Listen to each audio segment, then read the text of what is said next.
Assalamualaikum warahmatullahi wabarakatuh. Perkenalkan, nama saya Nisa Zaro Suryono dengan NPM 202012115573. Dalam video kali ini saya akan menjelaskan kitab Ta'lim Muta'alim karya Syekh Azhar Nuji.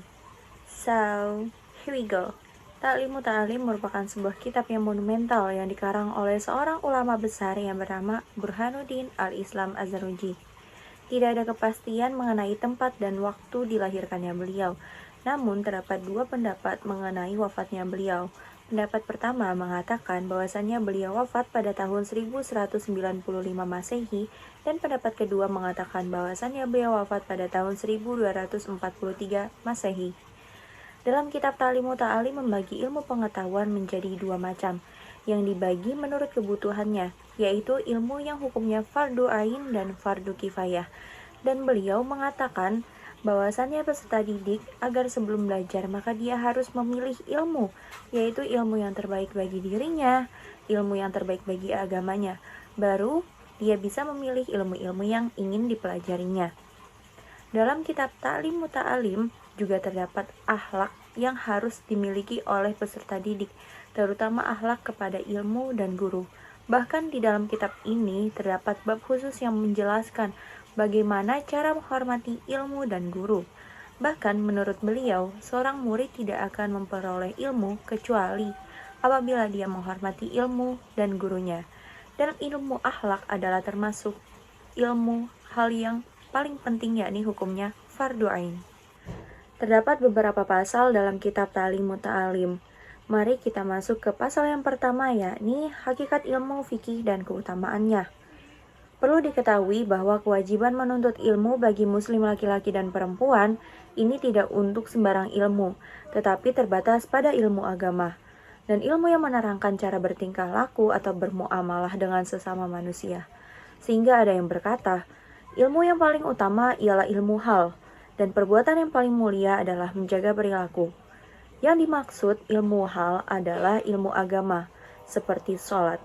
Setiap orang Islam wajib mempelajari atau mengetahui rukun maupun syarat amalan ibadah yang akan dikerjakannya untuk memenuhi kewajiban tersebut. Sedangkan ilmu agama merupakan wasilah untuk mengerjakan kewajiban agama. Maka mempelajari ilmu agama ini hukumnya wajib, teman-teman. Misalnya ilmu tentang puasa, zakat bila berharta, haji jika mampu, dan ilmu tentang jual beli jika berdagang. Ilmu sangat penting karena ia sebagai perantara atau sarana untuk bertakwa. Dan takwa inilah manusia menerima kedudukan terhormat di sisi Allah dan keuntungan abadi. Selanjutnya pasal 3, yakni memilih ilmu, guru, teman belajar, dan tekun menimba ilmu. Ilmu tauhid harus didahulukan supaya kita dapat mengetahui sifat-sifat Allah berdasarkan dalil-dalil. Kita harus mempelajari ilmunya para ulama salaf atau ilmu agama. Para ulama berkata, tetaplah kalian pada ilmunya para nabi, ilmu agama, dan tinggalkanlah ilmu-ilmu yang baru. Tinggalkanlah ilmu debat yang muncul setelah meninggalnya para ulama. Sebab perdebatan akan menjauhkan seseorang dari ilmu fikih, menyia-nyiakan umur, menimbulkan keresahan dan permusuhan. Setiap pelajar harus tabah menghadapi ujian dan cobaan. Sebab ada yang mengatakan bahwa gudang ilmu itu selalu diliputi oleh berbagai ujian dan cobaan. Ali bin Abi Thalib radhiyallahu an dalam syairnya berkata, "Alala tanalul ilma illa bisiftatin, saumbika amma jamu'iha bi bayani, zakain wa hirsin wa stibarin wa bulghatin wa irsyadi ustadhi wa tuli zamani." Yang artinya, ketahuilah, kamu tidak akan memperoleh ilmu kecuali dengan bekal 6 perkara, yaitu cerdas, semangat, bersabar, memiliki bekal, petunjuk atau bimbingan guru, serta dengan waktu yang lama. Seorang pelajar harus memilih atau berteman dengan orang yang tekun belajar, bersifat waro, dan berwatak istiqomah, dan orang yang suka memahami ayat-ayat Al-Quran serta hadis-hadis Nabi. Dan ia harus menjauhi teman yang malas, banyak berbicara, suka merusak, dan suka memfitnah. Ada sebuah syair yang berbunyi, "Jangan sekali-kali kamu bersahabat dengan pemalas dalam segala tingkah lakunya, karena banyak orang yang baik menjadi rusak karena kerusakan temannya." karena penularan orang bodoh kepada orang pintar sangat cepat, seperti bara api yang diletakkan di dalam abu, maka ia akan padam. Begitu pula orang yang pintar, kalau ia bergaul dengan orang bodoh, lama-lama ia akan menjadi bodoh. Kita masuk pada pasal 4, penghormatan kepada ilmu dan orang alim. Ada yang mengatakan bahwa menghormati itu lebih baik daripada mentaati, karena manusia tidak dianggap kufur karena bermaksiat, tapi dia menjadi kufur karena tidak menghormati atau memuliakan perintah Allah. Termasuk menghormati guru, ialah hendaknya seorang murid tidak berjalan di depannya, tidak duduk di tempat duduknya, dan tidak memulai bicara padanya kecuali dengan izinnya.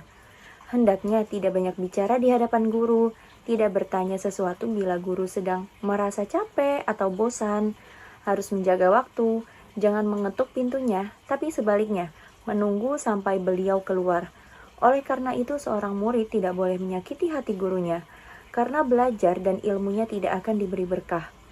Seorang penyair berkata, sungguh guru dan dokter keduanya tidak akan menasihati kecuali bila dimuliakan. Maka rasakan penyakitmu jika pada dokter, dan terimalah kebodohanmu bila kamu membangkang kepada guru. Penuntut ilmu dilarang meletakkan kitabnya di dekat kakinya ketika sedang duduk bersila. Hendaknya kitab tafsir diletakkan di atas kitab-kitab lain, dan hendaknya tidak meletakkan sesuatu di atas kitab. Seorang murid harus bagus dalam menulis kitabnya. Tulisannya harus jelas, tidak terlalu kecil sehingga tidak sulit dibaca. Abu Hanifah pernah melihat murid yang tulisannya sangat-sangat kecil sehingga tidak jelas. Lalu beliau menegurnya, jangan terlalu kecil dalam menulis, karena jika kami sudah tua, pasti menyesal.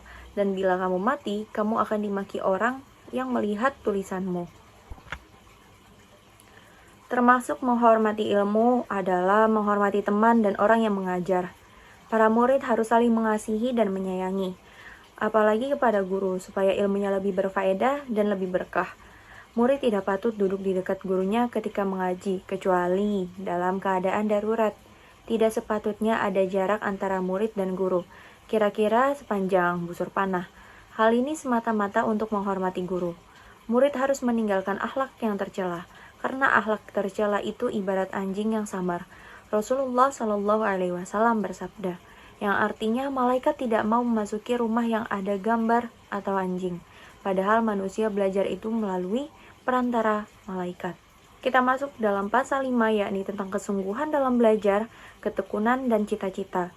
Para murid harus bersungguh-sungguh dalam belajar, harus tekun, seperti yang disyaratkan dalam Al-Quran, yang artinya dalam orang-orang yang berjihad atau berjuang sungguh-sungguh untuk mencari keriduanku.